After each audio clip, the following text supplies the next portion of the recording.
We have a picture in our minds, we know what it feels like, and we move from there. Because it doesn't just stay in our minds, but it has to originate in our minds. There's no other place it can originate. And that's not just playing around, it's very serious business. It's a scientific approach to happiness. I'm going to read you a quote from one of my favorite books in the whole world, Living the Science of Mind. How many of you have Living the Science of Mind and you use it? Almost everybody. If you don't leave today without it. It is so fantastic. If you're reading the textbook and you kind of get bogged down in the density of it, you can put that down and go to Living the Science of Mind, where everything is written in a 1 or 2 page essay, and it's so beautiful and clean and clear. But this is what Dr. Holmes says in that book about the mental work, about the vision in the mind. Listen to this. Nothing is more definite than mental work. Mental work is not daydreaming or fantastic wishing. It is a deliberate act of the mind, a conscious, moving action of thought in a certain definite direction. The conscious mind chooses what it wishes subjective law to act upon. That's a fancy way of saying we get to tell God what we want it to do for us. Okay? He goes on. We use thought not as willpower, not as concentration, and not as coercion, but always with definite direction and conscious intention. All this is on one page in that fantastic book. That's only the first paragraph. Direction and intention, that's what he's talking about. We create that in our mind. It starts there, and it flows out of that into our experience. Okay? Jesus did this, didn't he? He lived in the world, but didn't see himself as being of the world. And he certainly did not see the world as it appeared at the level of effect. Okay? He saw the truth behind conditions, behind circumstances. He saw the God in every person and everything. He knew the truth. So he wasn't swayed or seduced by what something looked like or what a limitation might be or do. He didn't see that. So we get to do that too and follow in that example. Our next step is to move into action. See, every single day is a mini lifetime unto itself. We're not talking about this morning taking on the rest of our lives and figuring it all out before dinner time. Now, if you can do that, go for it. And, send me an email with the steps and how to do that. We're actually just talking about having a vision for today. Today is a lifetime in miniature, and we get to create whatever we want in this day. Okay? We begin by building a vision, and then we follow it with action. We see the life we dream of living, and then we take steps in that direction. Action, we have to be proactive. We don't have to wait until life beats us down or throws us away or extinguishes us in order to rise again. Things don't have to be terrible before they can become wonderful. Things can be wonderful and become more wonderful. So this is a message for everyone here, no matter what your life situation is. There is always more, yes? Always more. More energy, more time. Okay? Time is not fixed. How we use it is fixed. But time itself is not fixed. But we have to make a conscious choice to move into action now. So, if we're talking about keeping up with the grandkids, for example, I don't mean throw them in the car and take them to Disneyland and walk around until you drop and spend all your money on refreshments. No, you don't have to do that part today. But what can you do today? Maybe just take them to the local park and walk around the lake one time. Or push them on the swing set and get in touch with how absolutely wonderful that feels, and you grow from there. This is what I can do today with my physical ability today, the time I have today, the money resources I have today. I can do something. We don't have to sit at home and stare at each other, or I watch them play video games. I don't actually have grandchildren, but I can, I know what it's like. They play video games, and the adults watch them play video games. Okay? All right. What is the vision? And what is an action step you can take today? How do we accomplish this? We have to think of it in terms of moving toward our happiness and embracing that happiness now. I love the quote from Benjamin Disraeli that says, "Action may not always bring happiness, but there is no happiness without action." There is no happiness without action. What will you do today with the resources you have today? Well, for one thing, it requires that we live from the invisible side of ourselves, because if we look at our schedule and our bank account and the people around us, and maybe our messy house or our car needs repair, and we see all these reasons we think we can't do what we want to do. Okay, flip it around. Jesus lived from the invisible side of himself even while he was on the cross. Okay. I am in the world but not of it. This is not the truth of me. The invisible side of me already has everything. On the invisible side of my life, all the good I envision is already created. That's true for me, for you, for every single person. So we expand our consciousness and move to that place up here where we're living from the invisible side of ourselves, what we cannot see, but what is the truth of us. Okay?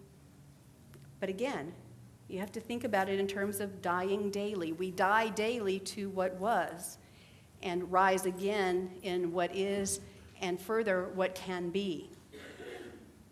Yesterday's thinking was not good enough for today. And today's thinking, no matter how powerful and clear and correct it may be, is not good enough for tomorrow, is it? Okay. To rise again, we literally have to rise again, and it starts right there. You know, tomorrow is a brand new opportunity for divine life to express through us. What will we do with it? Now, some of you, knowingly or unknowingly, I should say some of us, not you, but us, all of us, some of us have been sentenced to a death of sorts, whether we know it or not, by a medical diagnosis, or a financial disaster, or a broken heart. Something happens, and it impresses us, it breaks us down. We react to it, okay? But none of that is the truth of us. That or any other negative condition does not have the power to hold us back. Okay. It's time to rise again in the truth. So let's recap. Before we go on to the third step, which is connection, let's recap vision and action. Okay. Again, think of each new day as a lifetime unto itself. So when you wake up in the morning, before your feet hit the floor, where is your thought? I am so happy and grateful. Now that I move freely in my body, I am strong and fit and healthy. I'm so happy and grateful now that the divine abundance of the universe is showing up in my checking account, in my savings account, in my investment accounts, in the money I give to my church, in the money I share with my family, in all the ways I spend and save and share my money and my good, and the idea of God in action as my financial abundance. I am so happy and grateful now that I engage in loving, harmonious relationships that are life-giving and life-promoting and fun. All of that. That's how we start our day. We create that lifetime in miniature, in that moment, okay, through vision and action. And then what can I do today? What can I actually do today? What action can I take to put me in alignment with these statements I make and the images I see in my mind? It's simple, and we can show you how to do that. You know, raise your hand if you're a minister or a practitioner. We can show you how to do that. Wow, that's a lot of people. Okay? Use us, okay? So what does it mean? Vision, action. It's individual for everybody. And then it's followed by the third step, connection, which really means don't try to do it alone. How many of you have come into this teaching and tried to do it alone? And what happened? You got a parking place. That's a good one to do alone, because then you're not competing with the other religious scientists or metaphysicians all for that front row parking place. Is it better when you do it with other people? in a spiritual community, in a family like this one. And knowing that we can go to any city and find a center for spiritual living with people just like us. Well, maybe not as fabulous and brilliant, but almost just like us. Certainly not as talented. Okay? It's important to have a community of like-minded people we love and trust. We're using the Jesus example today because this is a day of the celebration of the idea of his resurrection, the idea of Christ consciousness in us. And he gathered around himself a community of people he loved and trusted and could rely on, people who saw the truth of him and who believed and knew who he was. They knew he was God, and he knew they were God. And there was no argument there. Imagine the energy in those gatherings, right? Like we have here. We see the truth of each other. I know who you are, every single one of you, and I am not impressed by anything you say to me. I lost my job. Okay, that's not the truth of you. My heart is broken. That is not the truth of you. The truth of you is love. Always, always. So it's important because life brings challenges. I'm not going to gloss over that. It does. How many of you are still waiting to figure out how not to have a challenge in life?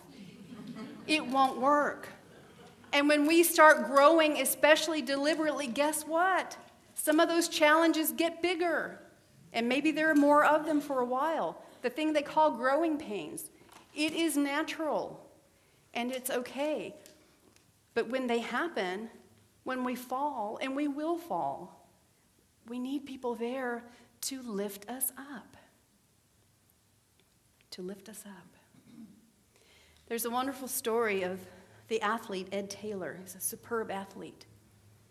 And some of you may be familiar with it. His own son, Jimmy, was born with some serious physical and mental challenges. But Ed taught Jimmy to be an athlete to the best of his ability. And when he was, 8 or 10 years old, Jimmy had the opportunity to compete in a regional Special Olympics. And so he trained for the 100-yard dash. And he was so excited. And on the morning they were driving to the event, Jimmy kept saying to Ed, "Dad, I'm going to win today. I just know I'm going to win the race today." And Ed said, "That's wonderful, Jimmy. And I just want you to know that even if you don't, do your best. Do your best. And everyone will be so proud of you. Do your best, and that will be enough." "I know, Dad, I really get that, but I'm going to win today. I just know I'm going to win today." So they get there, and the kids line up. There's 10 kids in the 100-yard dash. And they take off, and, Jimmy's going pretty good. He's not in the front, but he's up toward the front of the pack. And then a little girl falls down. A little girl falls down, and she scrapes her knee, and it's bleeding a little bit, and she's rolling on the ground, and she's crying, and Jimmy sees her. And he has to make a decision in that moment. Does he help her? Or does he keep running because he's gaining on these other kids, and he could win this race? So guess what he does? He goes back and he helps her. And within seconds, all 8 of those other children turned around and came back. And they helped her up. And they dusted her off. And they hugged her. And one of them even kissed her on the cheek. And they all held hands. And they walked to the finish line and they crossed it together. And they were all given a gold medal that day. And Jimmy got to be right. He did win that race. He knew he would win that race. And he was a winner in so many ways. So we will fall down. It's important that we have others around us to lift us up and dust us off and see the truth of who we are and move toward that vision of ours together. Again, stand up if you're a practitioner or a minister. And if somebody falls down, if you're willing to help them up and dust them off. If you're a member here of this spiritual family, stand up if you're willing to help someone if they fall down. If you've never been here before, but you can adhere to the idea of helping someone when they fall down, stand up and look around. Look around. We all have a vision. You may be seated if you wish. We all have a vision. We all have dreams. So let's get in touch with them and let's live them now. Let's take action and let's stand together in the truth of ourselves and each other, because this is how we rise. And this is how we rise again and again and again. Today, tomorrow, together. This is the truth, and it is absolutely wonderful, and so are you, and so it is. Namaste.